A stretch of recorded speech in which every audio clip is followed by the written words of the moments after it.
Hi students, मैं हूँ शाहिन रियाज और आज का हमारा टॉपिक है इंट्रोडक्शन टू सेट।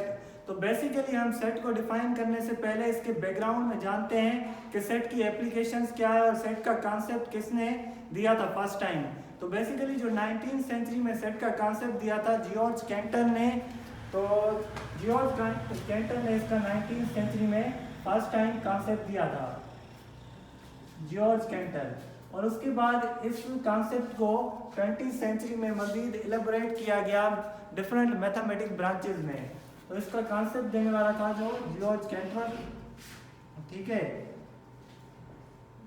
उसके बाद हम सिंपली सेट को डिफाइन किस तरह करें, सवाल ये है हमारा। तो बेसिकली सेट जो है कलेक्शन होती है well defined and distinct object की। और वेल डिफाइंड और डिस्टिंक्ट ऑब्जेक्ट क्या होते हैं? बेसिकली जो वेल डिफाइन होता है ये होता है सेट का ऐसा कलेक्शन जो पर्सन टू पर्सन मीनिंग में चेंज नहीं होता। मतलब जो अगर मेरे पास एक कलेक्शन आएगी वो वेल डिफाइन होगी और डिस्टिंक्ट होगी। डिस्टिंक्ट मतलब डिफरेंट, तो वो हमारा सेट कहलाता है। वेल डिफाइन का यहाँ पर मतलब है not change from person to person. इसकी जो मीनिंग है वो पर्सन टू पर्सन चेंज ना हो। और डिस्टिंक्ट का मतलब है डिफरेंट, मतलब पर्सन टू पर्सन चेंज भी ना हो और डिफरेंट जो एलिमेंट्स हमारे सेट के अंदर हो, ये हमारा सेट कहलाता है। अब इसका सिंपल एक एग्जांपल है सेट का।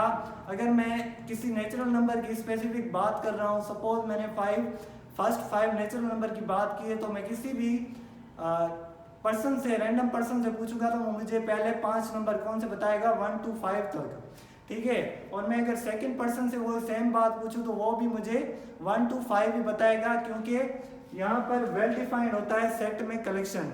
अगर ये पर्सन टू पर्सन चेंज हो जाए तो ये सेट हमारा नहीं कहलाएगा। तो सिंपली यहाँ पर मेरा एक एग्जांपल है, नेचुरल नंबर की मैं बात कर रहा हूँ। सपोज मेरा सेट है ए। हम बेसिकली जो सेट का नेम होता है वो कैपिटल लेटर्स में लिखा जाता है। तो फर्स्ट हमारा जो है, मैंने आपको एग्जांपल दिया 1 2 3 4 5, ये हमारे बेसिकली नेचुरल नंबर हैं 5 जो पर्सन टू पर्सन चेंज नहीं हो रहे। और दूसरी क्या था, दूसरा पॉइंट था डिस्टिंक्ट होने चाहिए। डिस्टिंक्ट का मतलब ये है कि डिफरेंट होने चाहिए। आप देख सकते हैं 1 2 3 4 5 ये सारे के सारे डिफरेंट हैं, इनमें कोई भी कॉमन एलिमेंट नहीं है। तो इसके अंदर के जो हमारे मेंबर्स होते हैं या एलिमेंट्स होते हैं ऑब्जेक्ट्स, तो इनको ये कहते हैं, ठीक है, एलिमेंट्स कहते हैं। तो डिस्टिंक्ट ऑब्जेक्ट्स यहाँ पर हमारे जो है, ऑब्जेक्ट्स क्या होता है, ऑब्जेक्ट्स हमारा कोई लेटर हो सकता है, कोई अल्फाबेट हो सकता है, कोई रिवर्स के नेम हो सकते हैं, किसी भी चीज़ का जो है एक मतलब स्पेसिफिक चीज़ हो सकती है हमारी। मगर ये इस चीज़ का आपको ध्यान रखना है, सेट में वो चीज़ रिपीटेड ना हो, तो वो हमारा सेट को जो है ख़त्म कर देगा, वो सेट की मीनिंग पर पूरा नहीं उतरेगा। तो बेसिकली जो सेट को डिफरेंट तरीके से हम जो है या डिफरेंट मेथड से शो करते हैं, उसके 3 मेथड्स हैं। जो फर्स्ट मेथड है हमारा वो कहलाता है रोस्टर फॉर्म या जो है टेबुलर फॉर्म। सिंपली हम सेट को फर्स्ट मेथड यानी टेबुलर फॉर्म या रोस्टर फॉर्म में डिनोट करते हैं।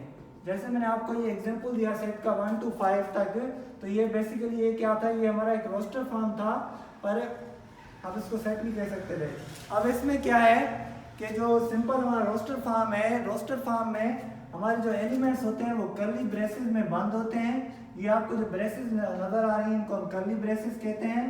और सेकंड चीज़ हमारी क्या होती है, रोस्टर फॉर्म में ये जो एलिमेंट्स होते हैं इनको हमने डिफरेंट जो है किया हुआ है, कामा से सेपरेट कर दिया है। तो यहाँ पर ये सेपरेट हो जाते हैं कामास के साथ, सेपरेटेड बाय कामा। सिंपली इनको किस तरह सेपरेट किया जाता है, बाय कामा।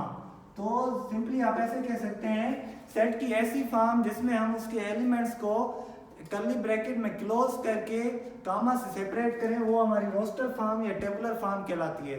जो सेकंड वे है हमारा सेट को डिनोट करने का, उसे हम कहते हैं descriptive form. Descriptive form basically आपकी किसी भी स्टेटमेंट या किसी भी सेंटेंस के थ्रू जो है डिफाइन की जा सकती है। जैसे मैंने इस फॉर्म को लिखा, टेबुलर फॉर्म को 1 to 5 में लिख लिया, तो यहाँ पर मेरे सेपरेट हो गए ब्रैकेट्स में मैंने इनको बंद किया। तो यहाँ पर डिस्क्रिप्टिव फॉर्म में क्या होगा, मैं ए सेट लिखूंगा, first 5 set of first 5 natural numbers. Set of first 5 natural numbers. तो बेसिकली जो 5 हमारे नेचुरल नंबर्स हैं उनका सेट। ये हमारी क्या होगी कि स्टेटमेंट हो गई, या मैंने इसको किस में डिफाइन कर दिया, एक सेंटेंस में डिफाइन कर दिया। तो ये हमारी कहलाती है डिस्क्रिप्टिव फॉर्म, जो कि है सेट की सेकंड फॉर्म है, जिसमें हम इसको शो करते हैं या डिनोट करते हैं। और तीसरी हमारा जो मेथड है वो कहलाता है बेसिकली सेट बिल्डर फॉर्म। उसको समझना है तो आपको कुछ सैंपल्स को याद रखना पड़ेगा। तो वो सैंपल्स क्या है आपकी, सिंपली यहाँ पर आपकी ये सैंपल यूज होगी जिसको हम कहते हैं सच दैट। ठीक है, अगर आपको ये सैंपल्स याद होंगी तो तभी आपको सेट का कॉन्सेप्ट क्लियर होगा। और दूसरी सैंपल हम यूज करते हैं सेट बिल्डर फॉर्म में, इसको कहते हैं बिलोंग्स टू। और थर्ड जो सैंपल यूज होती है हमारी कुछ इस तरह, इसको कहते हैं एंड। और फोर्थ सैंपल ये यूज होती है, इसको कहते हैं आर। और less than R equal to ये सैंपल हमारी कहलाती है। और इसके अपोजिट कर दूं greater than R equal to, ये हमारा सेट का, ये जो सेट बिल्डर फॉर्म की सैंपल्स हैं ये सारी आ गई। अगर आपको ये समझ आ गई तो सेट बिल्डर फॉर्म भी समझ आ जाएगी। तो मैं अब इसका एग्जांपल ले रहा हूँ। जैसे मैंने नेचुरल नंबर्स को क्या किया, 5 नेचुरल नंबर्स मैंने पहले क्या किए, रोस्टर फॉर्म में लिखे, उसको मैंने कन्वर्ट कर दिया डिस्क्रिप्टिव फॉर्म में। तो अब इसको अगर मैं सेट बिल्डर फॉर्म में लिखना चाहूँ, सेट बिल्डर फॉर्म मैंने आपको पहले ही बता दिया कि जो हम सैंपल्स में लिखते हैं। तो सैंपल्स में अगर मैं इसको डिनोट करना चाहूँ तो इस तरह होगा। सिंपली हमारा थर्ड क्या है, सेट बिल्डर फॉर्म। अगर मैं इस सेट की सेट बिल्डर फॉर्म बनाऊं तो वो कुछ इस तरह बनेगी। Set A is equal to x such that x belongs to natural number and x is less than 5, less than or equal to 5। तो ये हमारा क्या होगा, ये सेट बिल्डर फॉर्म में हमने डिनोट कर दिया है सेम सेट को। तो बेसिकली सेट, इस वीडियो में हमने डिस्कस किया सेट है क्या, सेट को जो इंट्रोड्यूस किसने कराया फर्स्ट टाइम, और उसके बाद मैंने आपको ये तीनों मेथड्स बता दिए सेट को इंट्रोड्यूस करा, सेट को जो है डिनोट कराने की या वेज शो कराने के। तो ये आपने ये सारा जो है नोट कर लेना है और कंप्लीटली इसको जो है समझना है। मजीद हमारे चैनल को सब्सक्राइब करें, शेयर करें, लाइक। थैंक्स।